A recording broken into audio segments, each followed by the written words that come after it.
जादुई 3 लहंगा, चूड़ी और सैंडल। डफलीपुर गांव से थोड़ी ही दूर एक गरीबों की झुग्गी थी। वहाँ के लोग बहुत ही गरीब थे। वो लोग किसी तरह छोटे मोटे काम करके अपना गुजारा करते थे। वहीं पर मुस्कान नाम की एक गरीब लड़की भी रहती थी। मुस्कान की तरह ही वहाँ रहने वाली सभी लड़कियाँ गरीब थी।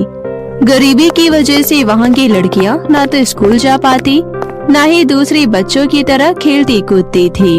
वे लोग किसी तरह छोटे मोटे काम करके थोड़े बहुत पैसे कमा लेते थे, जिससे उनका गुजारा हो सके। एक दिन मुस्कान घर में बैठी सोच रही होती है। 4 दिन हो गए हैं, अभी तक 1 भी रुपए की कमाई नहीं हुई है। तभी मुस्कान की सहेली आरती वहाँ आती है। मुस्कान, अब क्या होगा? अब तो लोग हमें छोटा मोटा काम देने से भी मना कर रहे हैं। पता नहीं हम लोगों की किस्मत में क्या लिखा है। जब से पैदा हुई हूँ सिर्फ गरीबी ही देखने को मिली है। ना तो हमें अच्छी शिक्षा मिली है, ना ही जरूरत की कोई चीज मिली है। पैदा होते ही हमारे माँ बाप ने हमें भीख मांगने के लिए छोड़ दिया। अब तो लगता है शादी के बाद भी हमारी जिंदगी ऐसी ही गुजरने वाली है। तुम सही कह रही हो मुस्कान, खुशी हम गरीबों की किस्मत में कहाँ। हम कुछ करना भी चाहे तो नहीं कर सकते। ना ही हमारे पास किसी चीज का साधन है, ना ही कुछ करने का जरिया है। ना ही हमारी समस्याओं को देश के बड़े बड़े नेता सुनते हैं, और ना ही हम जैसे गरीब लोग उन्हें नजर आते हैं। हम मरे चाहे जिए, किसी को उससे कोई मतलब नहीं है। तुम्हें पता है आरती, आज इतने दिन गुजर गए और अभी तक मैंने एक भी ढंग का खाना नहीं खाया। रोज नमक रोटी खाकर गुजारा करना पड़ता है। कभी कभी तो वो भी नसीब नहीं होता। मुस्कान और आरती ये बातें कर ही रही थी कि तभी काजल नाम की एक लड़की भागते हुए वहाँ आती है और बोलती है, सुनो सुनो, मैं एक ऐसी खबर लाई हूँ जिसे सुनकर तुम सभी खुशी से उछल पड़ोगी। अरे अरे, ऐसी कौन सी खबर है, जरा बता तो मुझे। पड़ोस वाले गांव में सेठ मोहनलाल के घर बहुत बड़ी दावत चल रही है। वहाँ तरह तरह के स्वादिष्ट पकवान बने हैं। ये सुनकर सभी लड़कियाँ खुश हो जाती हैं। अरे फिर तो हम सभी को बिना देर किए वहाँ पहुँच जाना चाहिए। कहीं ऐसा ना हो हमारे वहाँ पहुँचते ही सारा खाना खत्म हो जाए। फिर दौड़ते हुए वे सभी लड़कियाँ सेठ के घर पहुँच जाती है। सेठ के घर के आगे बहुत बड़ा आशियाना लगा था, जहाँ बहुत सारे लोग खाना खा रहे थे। खाने की खुशबू सुनकर ही सभी लड़कियों के मुंह में पानी आ जाता है। अरे वाह, खाने की खुशबू तो बहुत ही अच्छी आ रही है। अब मुझसे और रहा नहीं जा रहा, चलो चलकर खाना खाते हैं। हाँ हाँ चलो। और फिर वो सभी लड़कियाँ लोगों के बीच खाना खाने घुस जाती है और प्लेट उठाकर उसमें खूब सारा खाना भरकर रख लेती है। बहनों, प्लेट को अच्छे से भर लो। जितना खाना खाया जाएगा खा लेंगे, और जो बच जाएगा उसे बचाकर घर ले जाएंगे, फिर इसे बाद में खाएंगे। वे खाना ले ही रही थी कि तभी एक औरत उसे देख लेती है। अरे छी छी, ये भिखारी लोग यहाँ कहाँ से आ गए? अरे कोई रोको इसे, इसने तो सारा खाना ही खराब कर दिया। इन लोगों को अंदर घुसने किसने दिया? उस औरत के इतना बोलते ही सभी लोग वहाँ इकट्ठा हो जाते हैं और उन लड़कियों को गुस्से से घूरने लगते हैं। तभी सेठानी कहती है, तुम भिखारियों की हिम्मत कैसी हुई यहाँ घुसकर खाना खाने की? प्लीज हमें माफ कर दीजिए, हमने कई दिनों से अच्छा खाना नहीं खाया। जब हमें पता चला कि यहाँ दावत चल रही है तो हम सभी अपने आप को रोक नहीं पाए और यहाँ आ गए। हमसे गलती हो गई, हमें माफ कर दीजिए। लेकिन मुस्कान की बात सुनकर किसी को भी उस पर जरा भी दया नहीं आती। तुम सबने यहाँ आकर हमारी इतनी अच्छी पार्टी को खराब कर दी। तुम्हारी वजह से हमारे मेहमानों को इतनी परेशानी हुई। हम तुम्हें नहीं छोड़ेंगे, तुम्हें इसकी सजा मिलेगी। हाँ हाँ, इन जैसी गरीब और कूड़े चुनने वाली लड़कियों को सबक सिखाना बहुत जरूरी है, वरना ये कभी नहीं सुधरेंगी। चलो इन्हें बांध कर इनकी पिटाई करते हैं, ताकि ये आगे से ऐसी गलती दोबारा न कर सके। उसके बाद वो लोग मुस्कान और उसकी सहेली को बांधकर उनकी पिटाई करते हैं। अब ये कभी दोबारा ऐसी हरकत नहीं करेंगे। चल भाग यहाँ से। अगर अब से दोबारा बिना बुलाए किसी पार्टी में घुसने की हिम्मत की तो फिर से तेरा यही हाल होगा। चल भाग। उसके बाद मुस्कान और उसकी सहेलियाँ रोते हुए अपने घर लौट जाती हैं। ये लोग कितने जालिम और दुष्ट लोग हैं। ये लोग इतना इतना खाना वेस्ट कर देते हैं, लेकिन उनमें से हम कुछ गरीब ले ले तो ये हमारा ये हाल करते हैं। हाँ मुस्कान, इन अमीर लोगों से तो हम गरीब लोग ही अच्छे हैं, जो एक रोटी में भी मिल बांट कर खाते हैं। हाँ, अब से मैं कभी किसी अमीर के दावत में नहीं जाऊंगी, रूखा सूखा खा लूंगी, लेकिन अमीर लोगों के पास कभी नहीं जाऊंगी। उसके बाद वे सभी लड़कियां जंगल में लकड़ी काटने जाती हैं। शहर यहाँ से थोड़ी ही दूर है, हम क्यों ना इन सूखी लकड़ियों को काटकर शहर बेचने जाए, वहाँ हमें इन लकड़ियों की अच्छी कीमत मिल जाएगी। हाँ चलो। और फिर तीनों सहेलियां जंगल में लकड़ी काटने चली जाती है।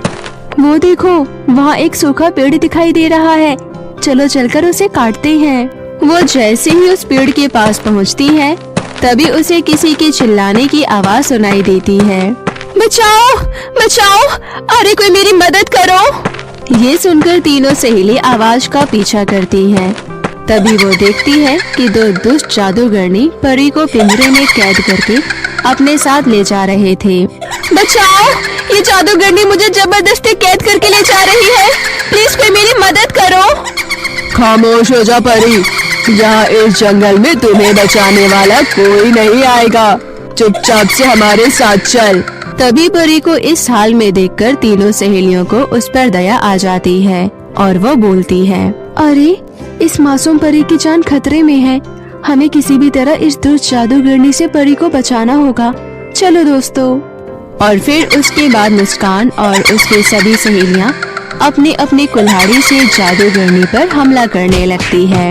आह, तुम लोग कौन हो और हमें इस तरह मार क्यों रही हो? अरे रुको, अरे रुक जाओ, हम तुम्हें और तुम्हारे साथी को सबक सिखाने आए हैं। तुम लोग अगर अपनी जान की सलामती चाहती हो तो यहाँ से भाग जाओ, वरना हम अपनी कुल्हाड़ी से तुम्हारे टुकड़े टुकड़े कर देंगे। मारो दोस्तों, और जोर से मारो। रुक जाओ, छोड़ दो हमें माफ कर दो, हम यहाँ से जा रहे हैं, रुक जाओ। और उसके बाद दोनों जादूगरनी परी की जादुई छड़ी उन लड़कियों को देकर वहाँ से भाग जाती है। उसके बाद मुस्कान पिंजरा खोलकर परी को आजाद कर देती है। आप ठीक तो है ना परी जी? ये लीजिए आपकी जादुई छड़ी। मेरी जान बचाने के लिए तुम सभी लड़कियों का दिल से शुक्रिया। अगर आज तुम लोग समय से ना आती तो पता नहीं हमारा क्या होता। हमारे होते हुए यहाँ आपके साथ बुरा नहीं हो सकता है परी जी। अब आप बिल्कुल ठीक हैं और आपकी जादुई छड़ी भी आपको मिल गई है। अब आप अपने परिलोक जा सकती हैं। अरे अरे, तुम सबने मेरी इतनी मदद की, बदले में मेरा भी तो फर्ज बनता है। बताओ तुम सभी बहादुर लड़कियों को क्या चाहिए? मैं अपनी जादुई छड़ी घुमाकर तुम्हारी हर इच्छा को पूरी कर सकती हूँ। परी जी, हम सब बहुत ही ज्यादा गरीब हैं। बचपन से ही हमने गरीबी के सिवा कुछ नहीं देखा। क्या आप अपने इस जादुई छड़ी से हमारे इस पूरे बस्ती वालों की गरीबी को मिटा सकती हो? गरीबी मिटाने का एकमात्र जरिया मेहनत है, ना कि जादू। तुम्हारे गांव के लोग कुछ काम नहीं करते क्या? काम तो वो तब करेंगे ना जब हमारे यहाँ कोई काम होगा। तुम तीनों लड़कियों ने मेरी इतनी मदद की है तो मुझे तो तुम्हारी हेल्प करनी ही पड़ेगी। तभी परी उन तीनों लड़कियों को 3 बहुत ही खूबसूरत फ्रॉक, चूड़ी और सैंडल देती है और बोलती है, ये तीनों चीजें जादुई हैं।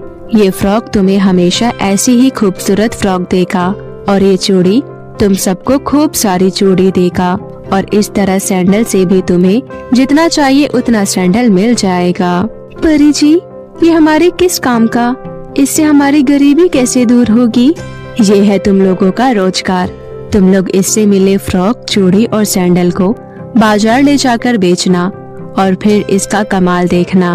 अब तुम्हें किसी दूसरे के ऊपर निर्भर होने की जरूरत नहीं है।